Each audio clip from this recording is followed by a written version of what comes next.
अचलपूर प्रकरणामध्ये जे प्रकरण नाशिकमध्ये काही तासा अगोदर झालं, त्यांना अटक झाली, काही तासच क्रॉस नाही केले, तिथेही त्यांनी एक बॉस बनवून सगळ्यांनी पूर्ण ग्रुप बनवलं, पूर्ण एक ठरवून घेतात आणि आपले जे पोरी बिचारे गरीब जातात, कामासाठी जातात, त्यांना धर्म परिवर्तन त्यांच्यासोबत करायला लागते.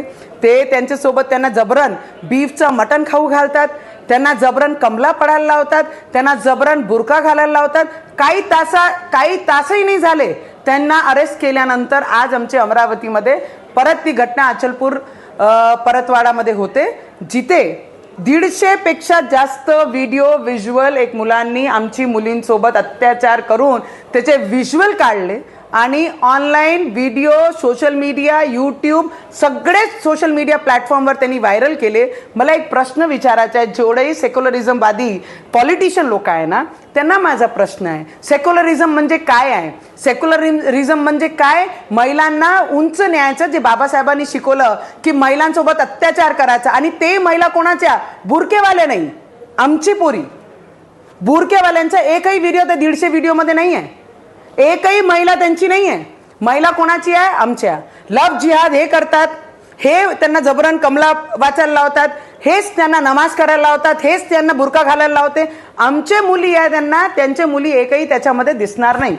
सगळ्यात दुर्दैवी गोष्ट आहे आमचे या देशामध्ये की ऑपोजिशन पार्टीला हे वाटत नाही की हे मुली त्यांचे जरी असल्या तर हे आमचे रक्तातले आहे. फक्त नावापुरती आपण जे काम करत आहे, आपली राजनीती पोळ्या शेकण्यासाठी कोणते मुलींचे भविष्यासोबत तुम्ही राजकीय लोक खेळले नाही पाहिजे. आज त्या अचलपूर मतदारसंघामध्ये त्यांचं घर पाडत आहे. मी इथं सरळ विनंती करीन पोलीसवाल्यांना, तारीखही नको आहे आम्हाला, कोर्टही नको आहे, सरळ एन्काउंटर केला पाहिजे आणि सिटिझनशिप रद्द केली पाहिजे या लोकांची, आणि या देशातून हकलपट्टी केली पाहिजे.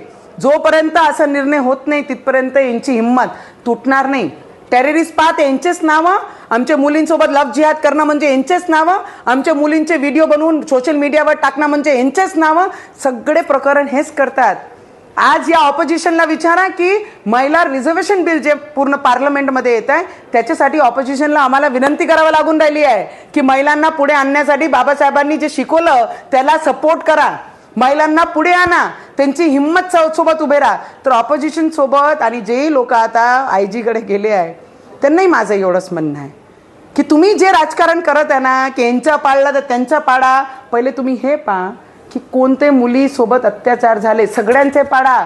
ज्यांनी अत्याचार केला त्यांना एकालाही सोडू नका, पण तुम्ही फक्त एक आपले मतदारांसाठी जे राजकारण करत आहे ते सोडून द्या.